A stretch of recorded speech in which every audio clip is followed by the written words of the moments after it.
kalian sedang mendengarkan suara aku di sini, aku ucapin selamat datang di podcast aku, Nona.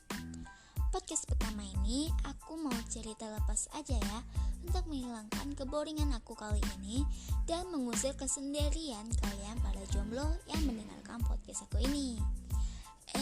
Jangan marah ya, karena aku juga jomblo kok. Tapi bukan berarti aku gak laku ya, tapi karena belum ada aja nih yang serak di hati. Cialah. Oke deh, daripada bahas kejombloan kita yang insya Allah fisabilillah, amin, ini aja dah. Daripada lama kita bahas kejombloan, karena kali ini aku mau bahas seperti apa yang aku tulis di judul yang kalian lihat ya, yaitu tanpa mereka hidup kita itu data bro. Oke, mungkin dari judul ini kalian ada yang bingung apa sih maksudnya. Langsung aja ya aku jelasin. Mereka yang aku maksud di sini yaitu orang-orang yang sangat suka mengurusi urusan orang lain. Orang seperti ini aku yakin banget 100% pasti ada di sekeliling kalian. Ya gak sih? Ya dong. Ketika kita melakukan sesuatu, pasti ada aja yang mengurusi urusan kita. Seperti mereka komen inilah, itulah, nggak masuk lah, nggak baik lah. Pokoknya mereka komen terus deh apa yang kita lakuin. Nah pasti kita kesel dong. Keselnya itu pasti pakai banget sama mereka. Kalau kita tingkatin ya, tingkat kekesalan kita sama mereka itu mungkin ada kali ya di tingkat dewa kalau kita tingkatkan. Nah kalau di film-film anime Jepang itu mungkin muka kita udah merah karena nahan kesel tuh sampai ke ubun-ubun merahnya tuh, dan telinga kita nih udah keluarin asap kali ya saking keselnya kita sama mereka. Nah aku mau cerita dulu tentang tetangga aku ini, tentang orang-orang yang sangat suka mengurusi urusan aku dan keluarga aku gitu.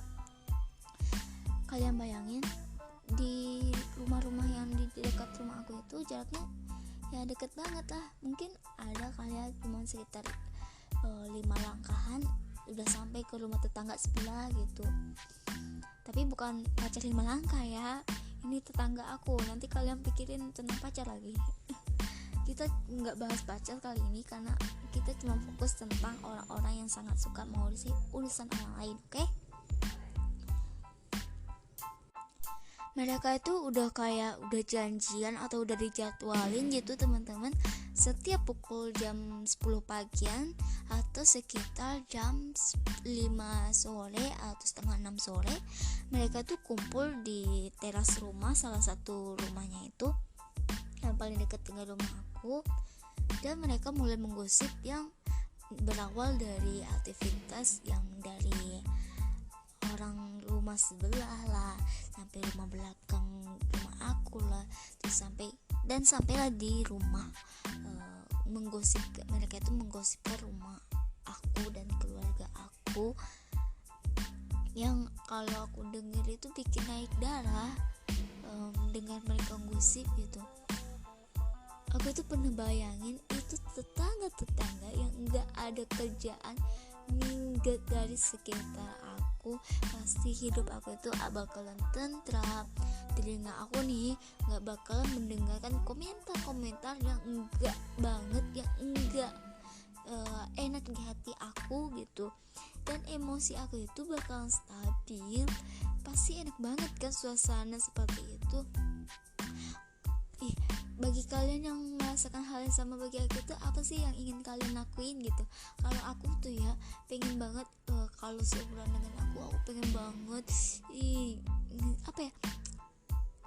muncratin semua emosi aku sama mereka gitu. Dan kalau mereka tua daripada aku, pengen banget aku bilang, coba dong kalian liatin keluarga kalian gitu, baru kalian komen keluarga orang lain gitu. Emang kita itu manusia gitu, hidup kita itu nggak sempurna, pasti ada aja yang kekurangan gitu. Jadi kalian nggak perlu ngurusin urusan orang lain. bagi kalian ya yang suka ngurusin urusan orang lain, aku pengen banget kalian tahu gitu gimana rasanya kalau ketika kita diomongin sama orang lain, pasti kita sakit hati kan. Begitu juga orang yang kalian omongin, mereka sakit hati ketika kalian ngomongin diri mereka gitu. Jadi aku harap banget kalian gak usah ngomongin hal-hal yang gak penting tentang orang lain, karena satu aja kalian nunjuk sama orang lain 5, atau jari kita 5 nih, satu kalian nunjuk sama orang lain, pasti keempat jari kalian nunjuk ke kalian kan. Seperti itu ibaratnya gitu. Satu kesalahan orang kalian tunjuk, berarti ada 4 kesalahan yang kalian sembunyikan pada orang lain tentang diri kalian. Nah, oke, langsung aja ya. Oke, aku gak marah teman-teman. Aku cuman ngeluarin unek-unek aku sama kalian yang selama ini aku pendam sendiri aja. Oke, langsung lanjut ya. Tapi nih ya, setelah aku pikir gitu 1000 kali, mungkin ada hidup tanpa mereka itu pasti juga membosankan. Nih, coba kalian bayangin, emosi kita stabil, wajah kita gak ada lagi mimik keselnya, marah dan lain-lainnya, tekanan darah kita stabil, rasa hidup kita jadi sangat menonton banget ya kan. Udah kayak robot aja kita jadinya, kaku gitu. Dan dari omongan mereka itu, kalau kita ambil sisi baiknya, sebenarnya kita bisa mengatur emosi kita supaya tidak meledak-meledak nih teman-teman, jika ada orang lain yang melakukan kesalahan pada kita, karena kita udah sering nih mendengarkan omongan orang yang tidak sedap kita dengar, dan kita jadi sering mengatur emosi kita dengan baik. Dan mimik wajah kita jadi bervariasi nih teman-teman, ada senang, ada kesel, ada marah dan lainnya. Dan mengajarkan kita bahwa di dunia ini ada yang namanya fake fresh, dan juga kita dapat menjadikan omongan mereka yang enggak enak itu untuk menjadi motivasi kita dalam menggapai impian kita, untuk membuktikan bahwa kita bisa sama mereka. Dari sini aku dapat kesimpulan bahwa Allah Subhanahu wa Ta'ala itu sudah mengatur semuanya sangat baik dan rapi banget, mulai dari hal menurut kita sepele sampai hal besar, itu semua udah teratur banget oleh Allah Subhanahu wa Ta'ala. Tinggal kita jalani aja dengan ikhlas dan berusaha sebaik-baiknya kita. Dan terakhir dari aku, jangan lupa tersenyum ya teman-teman, karena senyuman itu dapat mengurangi rasa kesedihan kita, kadar beratnya beban yang kita bawa. Pokoknya senyum aja deh, karena senyum itu kan merupakan sedekah gitu. Jadi ketika orang melihat mengomongin kita, udah senyumin aja, karena kita dapat pahala gitu, karena kita udah sedekah senyum sama mereka.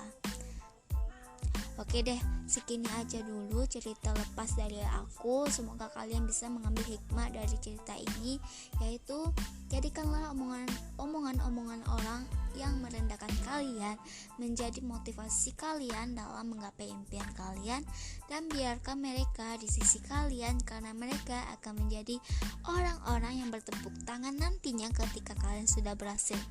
Oke, sampai ketemu di podcast aku selanjutnya. Sampai jumpa di podcast selanjutnya. Bye bye.